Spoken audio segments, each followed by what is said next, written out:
लेकिन इनको साजिश के तहत सस्पेंड किया गया है, क्योंकि इन्होंने जो है अथॉरिटी के साथ मिलकर ये किया हुआ है। हमारे पीछे 2 दिन का धरना चला था, बड़ी मजबूती से चला था ये टेंडर के लिए, आपको पता ही है। तो उसी का जो शायद इसने खुंदक में या कुछ ने ये किया गया है, तो बिल्कुल गलत है। ममता शर्मा ने 2021 के अंदर 22 आदमियों की अपॉइंटमेंट अवैध तरीके से की थी, उसका वहाँ की यूनिट ने विरोध किया। तो आज की डेट में इन लोगों के खिलाफ झूठे सच्चे आरोप बना के इन 2 आदमियों को सस्पेंड कर दिया उसने।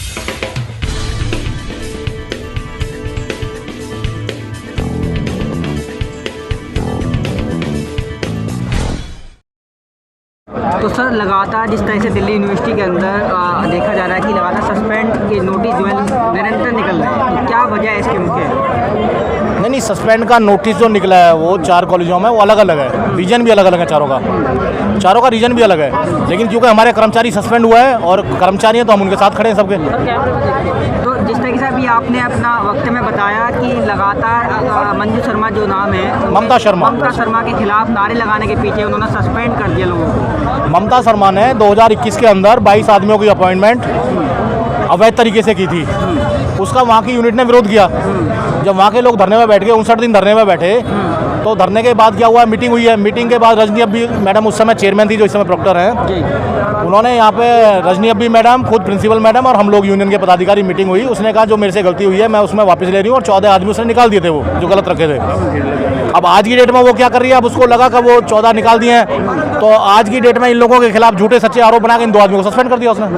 ये हुआ है झूठे केस में इनको सस्पेंड, झूठे केस में बच्चों से जबरदस्ती बुलवाया है, बच्चों से कहा लिख के दो इनके खिलाफ। किस तरह का आरोप लगाया जो 2 लोग करें? नहीं, आरोप भी कुछ नहीं है कोई खास, अभी तो चार्जशीट उनको नहीं मिली, अभी सस्पेंड किया है, लेकिन आरोप में कोई दम नहीं है। बच्चों को बरगला करके आप ये लिख के दोगे तो हम आपका ये कर देंगे, आप ये लिख के दोगे, उसकी क्लिपिंग है हमारे पास। अच्छा, तो लगातार जिस तरह से लोकतंत्र में अब आवाज़ें दबाने का काम किया जा रहा है खुद प्रशासन के द्वारा, ये तो आवाज़ दबाने का काम तो प्रशासन हमेशा ही करता है, लेकिन ये कुछ प्रिंसिपल हैं जो यहाँ अथॉरिटी के मुंह बोली हैं, ये कुछ ज़्यादा कर रहे हैं। बाकी अच्छे प्रिंसिपल भी हैं, कभी कोई ग्रीवांस नहीं होती, बहुत सारे प्रिंसिपल हैं जहाँ कोई ग्रीवांस नहीं होने देते, वो काम करते रहते हैं। तो क्या लगता है जातियों के आधार पर भी यहाँ पर जो ऐसे करा जा रहा है, जो षड्यंत्र रचा जा रहा है, ये सब? इसको मैं जाति के आधार पे भी, क्योंकि पर्टिकुलर एक ही 2 जाति के 2 लोगों को ममता शर्मा ने सस्पेंड किया है, दोनों ही हमारे जाट समुदाय से हैं, तो उसमें लगता भी ऐसा है कि वो शायद उनके डेड एंटी चल रही है, लग रहा है। तो इसमें वीसी का क्या रोल है, जिस तरीके से वीसी के खिलाफ नारेबाजी हो रही है लगातार? नहीं, वीसी के खिलाफ जो नारेबाजी हो रही है उसमें तो हमारे 24 मुद्दे अलग हैं। जैसे हमारे दिल्ली गवर्नमेंट के 12 कॉलेज अभी भी सैलरी उनकी रेगुलर नहीं हुई है,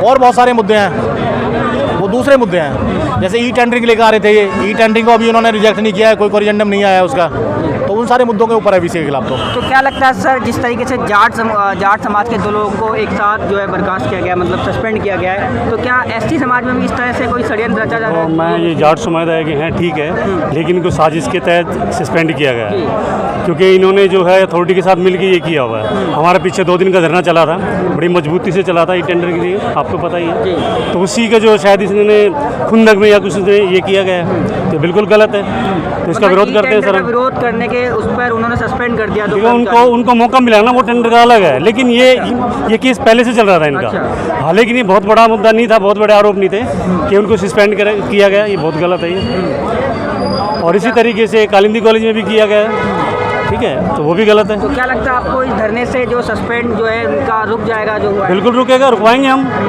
हाँ, तो हमारे अध्यक्ष महोदय खड़े हैं, तो इसको आगे लेके जाएंगे हम, जहाँ लड़ाई लड़नी पड़ेगी लड़ेंगे। और अन्य जो 24 आपके मुद्दे हैं, जो वीसी के लिए आप आज धरना कर रहे हैं, 2 दिन का रखा है, उसमें क्या क्या मुख्य जो है मुख्य मुद्दे काफ़ी है, उसमें प्रधान जी बताएंगे। मुख्य मुद्दे मैंने आपको बताया, दिल्ली गवर्नमेंट के 12 कॉलेजों का सैलरी नियमित करने का है, ई टेंडरिंग का है, उससे अलग कुछ हमारे कंपनसेट ग्राउंड का है। जो आदमी हमारे जो कर्मचारी साथी हमारे साथ थे 2004 में, जिनकी डेथ हुई है 2004 से पहले, आज तक उनको कंपनसेट ग्राउंड नहीं उन्होंने दिया है। तो पीछे इन्होंने एक कमेटी कॉन्स्टिट्यूट करी थी, वो भी 2021 में कमेटी कॉन्स्टिट्यूट करी थी, प्रोफेसर मनोज सिंह उसके चेयरमैन थे। कमेटी अपनी रिकमेंडेशन दे चुकी है, 2 बार से एग्जीक्यूटिव काउंसिल में लग रहा है वो, लेकिन आज तक पास नहीं हो रहा है। भाई जो जिसकी इनकी एज किसी की 51, 52 हो गई है, यहाँ पे कॉन्ट्रैक्ट में काम करते करते, टिल टुडे रेगुलर लेटर नहीं दे रहे उनको, तो कर्मचारी यूनियन उन सबके साथ खड़ी है, उनका काम किया जाए। तो कहीं ऐसा दिल्ली यूनिवर्सिटी में लगातार ऐसे विवादों में घिरती आ रही है पिछले कुछ सालों से, तो क्या लगता है कि दिल्ली यूनिवर्सिटी में क्या मुख्य वजह जो है कि लगातार वो विवादों में घिरती आ रही है? नहीं, विवादों में घिरती आ रही है, विवादों में क्या, देखो कर्मचारी का, मैं आपको ओपन बोल रहा हूँ, कर्मचारी को हमें अपने काम, हमें अपनी तनख्वाह से मतलब है, हमारे जो अधिकार है वो हमें टाइम पे मिल जाने चाहिए। हमें इससे मतलब होता है। जो दूसरी राजनीति है उसमें कभी कर्मचारी नहीं पड़ता है। तो आपके अधिकारों का हनन हो रहा है? हमारे अधिकारों का हनन हो रहा है, हम आवाज़ उठाते हैं, यही हमारा काम है। इसमें वीसी से कुछ आश्वासन मिला?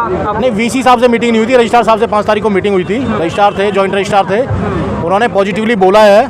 और अच्छा, एक डिमांड हमारी और है, यूनिवर्सिटी को 100 साल हुए हैं, यूनिवर्सिटी सेंटेरियन यूनिवर्सिटी अपना 100वां साल मना रही है। जब 75 ईयर्स यूनिवर्सिटी को हुए थे, 75 ईयर्स जब यूनिवर्सिटी को हुआ था, उस समय रिस्ट वॉच इन्होंने दी थी सब कर्मचारियों को, टीचिंग नॉन टीचिंग बोथ हो। लेकिन अब जब 100वां साल हो रहा है तो फंड तो इन्होंने ग्रांट करा लिया है यूजीसी से, लेकिन कर्मचारियों को कुछ नहीं दिया इन्होंने। तो ये भी एक हमारी डिमांड है, 100 साल में हमें भी तो पता लगना चाहिए। हम तो इसे डिमांड कर रहे हैं कि इंक्रीमेंट मिलनी चाहिए। अच्छा, ई टेंडरिंग जो आपका एक मुद्दा इसमें है, पहले भी इसके खिलाफ आपने जो विरोध किया था और आज भी आप विरोध करें, तो आगे की रणनीति क्या है आपकी? हमारी रणनीति है, अभी तो हम कल और स्ट्राइक में हैं। यूनिवर्सिटी अथॉरिटी हमें बुलाएगी। पीछे भी जब हमारी ई टेंडरिंग के मुद्दे पर रजिस्ट्रार साहब से बात हुई थी, तो रजिस्ट्रार साहब ने माना था कि भाई बहुत सारी स्टाफ जैसे रिटायर हो गया है तो कई थोड़ी दिक्कत है, तो मेरे को MTS मैंने रखना है, बाकी पोस्टें हम नहीं रखेंगे। संजय पवार है, मैं अदिति कॉलेज से हूँ। और हमारे जो 2 साथी हैं उनको सस्पेंड किया गया है, वो बहुत गलत है। और उनकी बिल्कुल कोई भी गलती नहीं थी, उनको कोई भी पहले नोटिस नहीं दिया गया, इंक्वायरी के बारे में नहीं बताया गया, और जो है वो बिल्कुल गलत किया है इन्होंने। और हमने डुक्कू का साथ है, और बिल्कुल हम मांग करते हैं कि भी उनकी बहाली की जाए और ममता शर्मा के खिलाफ इंक्वायरी की जाए। ये बिल्कुल प्रबल मांग है, और बिल्कुल सबने हमने डिसीजन लिया है कि भी उनके खिलाफ इंक्वायरी की जाए। पीछे भी उन्होंने गलत 20 भर्तियाँ की थी। ममता शर्मा जो है पहले से विवादों में हैं, जैसे कि हाँ, बिल्कुल पीछे भी वो विवादों में है। और पीछे जो है ना उनका जो अपॉइंटमेंट हुई थी 20, उसमें भी उन्होंने गलत तरीके से की थी, और वो बाद में फिर हमारी यूनियन ने मिलकर उनको रद्द कराया गया था। तो वो विवादों से तो घिरी हैं, और भी बहुत सारी कमी है। इंक्वायरी बैठेगी उनके पर, तो वो पेपर हैं हमारे पास, सब चीज़ें निकाल कर दे दी जाएंगी। अगर जैसे इंक्वायरी बैठती है उसके बाद देंगे हम उनका सब।